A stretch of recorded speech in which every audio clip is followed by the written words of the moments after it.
Alright, so, plotters and pantsers. Which one are you? Which one am I? And what is the difference?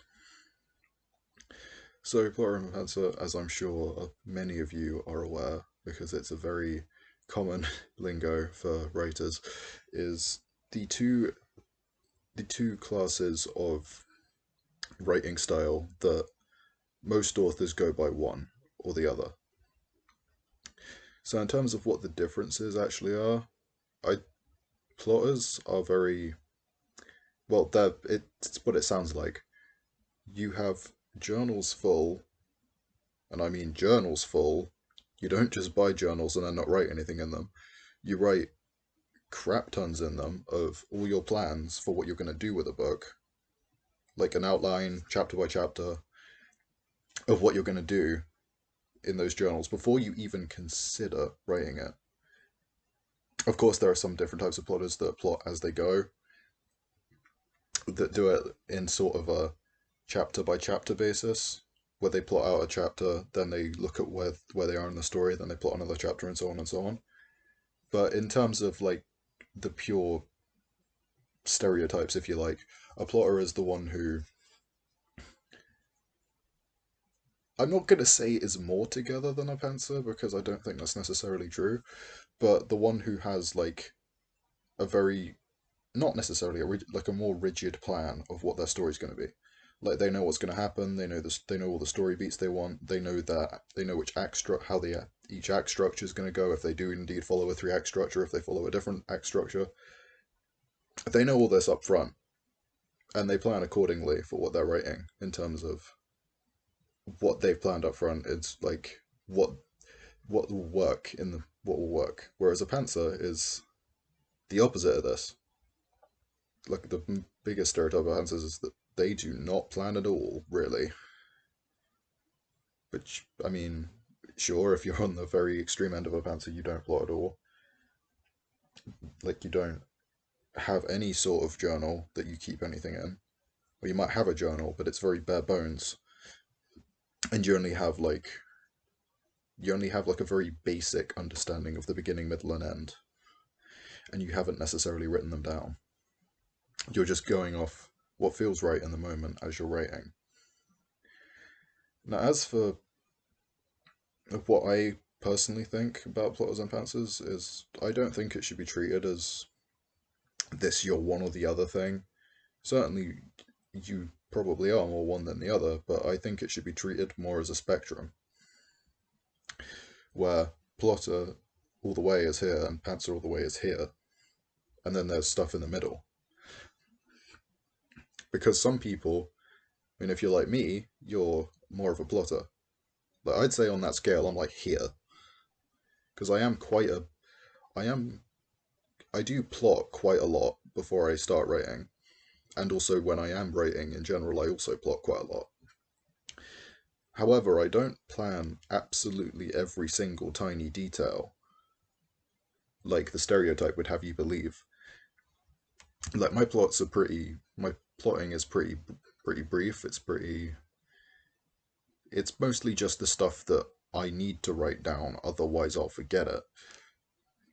In terms of everything else, I sort of just make it up as I go along. Like for example, in my current work in progress, there's a chapter about defining a relationship. My that was not in my plans at all, but it just works currently in the flow of the story. So I decided to put it in. But in terms of what happens, I do have like bullet pointed lists of what's going to happen next and what's going to happen next.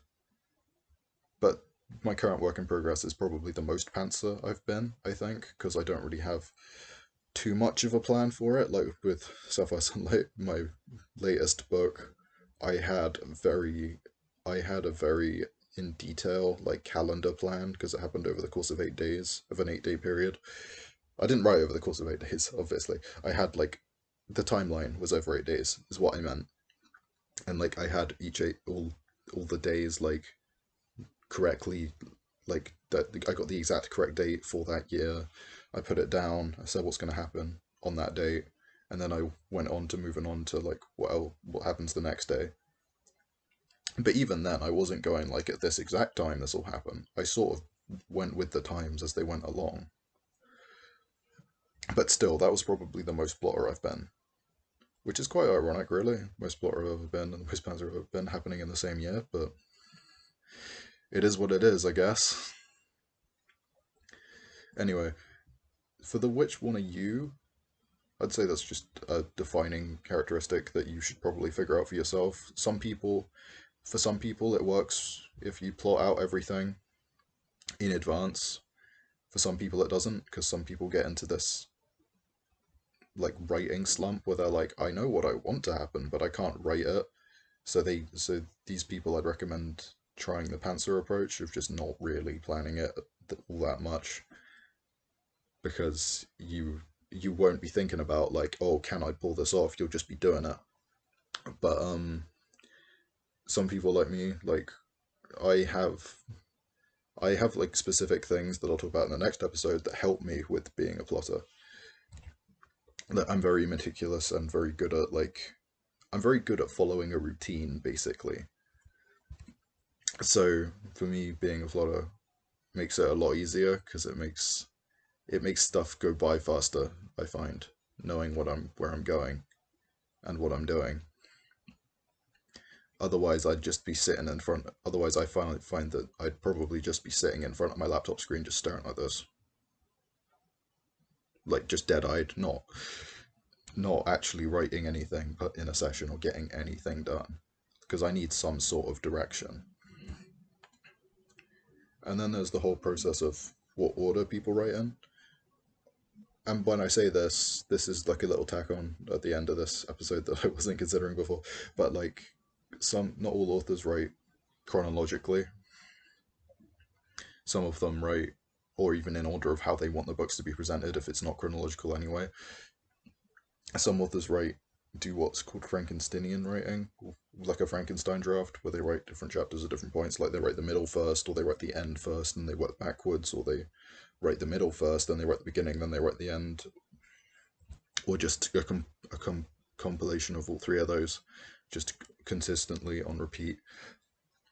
And I'd say that if you plan on doing that, I'd probably say it's better to be a plotter, because if you write the middle and then you as a pantser and then you write the beginning and you're like, oh shit, how did this happen, because you didn't actually write what was happening before. I'd say if you're gonna write stuff not in order, I'd say it's probably better to be a plotter, but that's just my own opinion on it. So yeah, that's what I think about the whole plotters and pantsers thing. There are other terms for it, like terms I heard from Brandon Sanderson, because he did like a, he did like lectures at some university, and they're on YouTube if you want to watch them. I have them in a playlist that's saved on my channel, which you can find. But he refers to them as plotters as writing architects, and pantsers as writing gardeners, which, I mean, I don't think it specifically sounds better, but if you'd rather go by that, then, by all means. Anyway, I asked the writing community whether they consider themselves to be more plotters or pantsers, and out of 10 votes, 40% said they consider themselves to be more plotters, and 60% said that they consider themselves to be pantsers. So yeah, it's a pretty even split.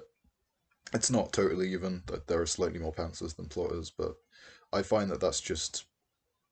I think in general most authors are pantsers because they don't like their creative process being stifled by the plotting. But just for me personally, it doesn't stifle me at all. But I can understand how it would for some people. So anyway, that's the end of this episode. Thanks for watching. I'll see you next time, and right on.